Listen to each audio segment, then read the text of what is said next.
Operation ಬಳಿಕ ಚೆನ್ನೈನಿಂದ ಬೆಂಗಳೂರಿಗೆ ಆಗಮಿಸಿದ್ದಾರೆ ಎಚ್ಡಿಕೆ. ದೇವರ ದಯೆ, ನಾಡಿನ ಜನತೆಯ ಶುಭ ಹಾರೈಕೆಯಿಂದ ಆರೋಗ್ಯವಾಗಿದ್ದೇನೆ ಅಂತ ಹೇಳಿದ್ದಾರೆ.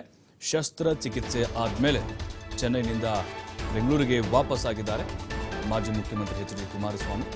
ಹೃದಯದ ಶಸ್ತ್ರಚಿಕಿತ್ಸೆಗೆ ಒಳಗಾಗಿದ್ದಾರೆ ಅವರು. ದೇವರ ದಯೆ, ನಾಡಿನ ಜನರ ಶುಭ ಹಾರೈಕೆಯಿಂದ ನಾನು ಆರೋಗ್ಯವಾಗಿದ್ದೇನೆ. ಹಂಗೇರೆ ಡಾಕ್ಟರ್ ಬಂದು ನನಗೆ ಮತ್ತೆ ಹೊಸ ಜೀವನ ಕೊಟ್ಟರು. ಚುನಾವಣೆಯಲ್ಲಿ ಎನ್ಡಿಎ ಅಭ್ಯರ್ಥಿಗಳ ಪರವಾಗಿ ನಾನು ಪ್ರಚಾರವನ್ನು ಕೈಗೊಳ್ತೇನೆ. ಬರ ಪರಿಹಾರ ವಿಚಾರವಾಗಿ ಸಿಎಂ ಸುಪ್ರೀಂ ಕೋರ್ಟ್ಗೆ ಹೋಗುವಂತಹ ವಿಚಾರಕ್ಕೆ ಸಂಬಂಧಪಟ್ಟಂತೆ ಕೂಡ ಮಾತನಾಡಿದ್ದಾರೆ. ಇದೆಲ್ಲ ಸ್ಟಂಟ್ ಬರೀ, ಇದೆಲ್ಲ ಡ್ರಾಮಾ, ಇದನ್ನು ಬಿಟ್ಟು ನೀವು ಕೆಲಸ ಮಾಡಬೇಕು. ಸಿಎಂ ಸಿದ್ದರಾಮಯ್ಯ ವಿರುದ್ಧ ಮಾಜಿ ಸಿಎಂ ಎಚ್ಡಿಕೆ ವಾಗ್ದಾಳಿ ನಡೆಸಿದ್ದಾರೆ.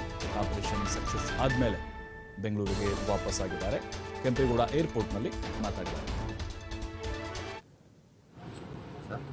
ಜನರ ಒಂದು ಬದುಕಿಗೆ ಮುಂದೆ ಬದುಕ್ತಕ್ಕಂಥ ಜನಗಳು ಸೇವೆ ಸಲ್ಲಿಸಬೇಕು. ಭಗವಂತನನ್ನು ಕಾಪಾಡಿದ್ದಾನೆ. 3ನೇ ಬಾರಿ ಹೃದಯದ ಚಿಕಿತ್ಸೆ ಏನಿದೆ, 2 ಬಾರಿ ಆದಂಥ ಚಿಕಿತ್ಸೆಯಲ್ಲಿ ಕೆಲವು ಲೋಪದೋಷಗಳೇನಿದೆ. ಇತ್ತೀಚಿನ ಒಂದು ಲೇಟೆಸ್ಟ್ ಆಗಿ ಬಂದಿರತಕ್ಕಂಥ ಅಡ್ವಾನ್ಸ್ಡ್ ಟೆಕ್ನಾಲಜಿನಲ್ಲಿ ಜೀವ ಉಳಿಸ್ಕೊಳ್ಳಿ ಸಾಧ್ಯ ಆಗಿದೆ. ಇಲ್ಲೇ ಭವಿಷ್ಯ ಮರುಜನ್ಮ ಅಂತಕ್ಕಂಥದ್ದು ನಾವು ಎಷ್ಟು ಸಾರಿ ಹೇಳ್ತೇವೆ. ಮನುಷ್ಯ ಹಲವಾರು ರೀತಿಯಲ್ಲಿ ಈ ಒಂದು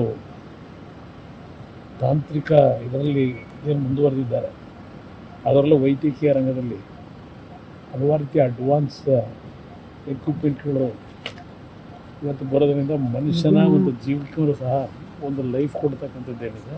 ನನಗೆ ಆಪರೇಷನ್ ದಿನ ನಾಡಿನಾದ್ಯಂತ ಅಭಿಮಾನಿಗಳು, ಹಿತೈಷಿಗಳು ದೇವರಿಗೆ ಪ್ರಾರ್ಥನೆ ಸಲ್ಲಿಸಿದ್ರು.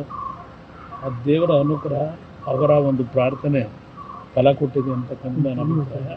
ಮತ್ತು ಹಂಗೇರಿಯಾದಿಂದ ಇನ್ನೊಬ್ಬರು ಅವರ ಕೊಲಿ ಅಲ್ಲಿಯ ಒಬ್ಬರು ವೈದ್ಯರ ಜೊತೆಯಲ್ಲಿ ಬಂದು ಅವರಿಬ್ಬರು ಈ ಒಂದು ನನಗೆ ಮತ್ತೆ ಒಂದು ಹೊಸ ಜೀವ ಕೊಡ್ತಕ್ಕಂಥದ್ದು ಯಶಸ್ಸು ಕಂಡಿದೆ. ಈಗ ಎನ್ಡಿಎ ಅಭ್ಯರ್ಥಿಗಳ ಪರವಾಗಿ 28 ಕ್ಷೇತ್ರಗಳಲ್ಲೂ ಗೆಲ್ಲಬೇಕು ಅಂತಕ್ಕಂಥದ್ದು. ಆ ನಿಟ್ಟಿನಲ್ಲಿ ನನ್ನ ಕೈಲಾದಂಥ ರೀತಿಯಲ್ಲಿ ಚುನಾವಣಾ ಪ್ರಚಾರದ ಕೊಡುತ್ತೆ. 2 ದಿವಸದಲ್ಲಿ ಸರ್ ಸಿದ್ದರಾಮಯ್ಯನವರು ಸುಪ್ರೀಂ ಕೋರ್ಟ್ಗೆ ಹೋಗಿದ್ದಾರೆ ಸರ್, ಬರ ಪರಿಹಾರ ವಿಚಾರವಾಗಿ. ಸುಪ್ರೀಂ ಕೋರ್ಟ್ಗೆ ಅರ್ಜಿ ಹಾಕೊಳ್ತೀವಿ ಸಂವಿಧಾನದ ವಿಧಿ ಸ್ಟಂಟ್ ಅಷ್ಟೇ ನನ್ನ ಅಭಿಪ್ರಾಯದಲ್ಲಿ. ಸುಪ್ರೀಂ ಕೋರ್ಟ್ಗೆ ಹೋಗ್ತೀನಿ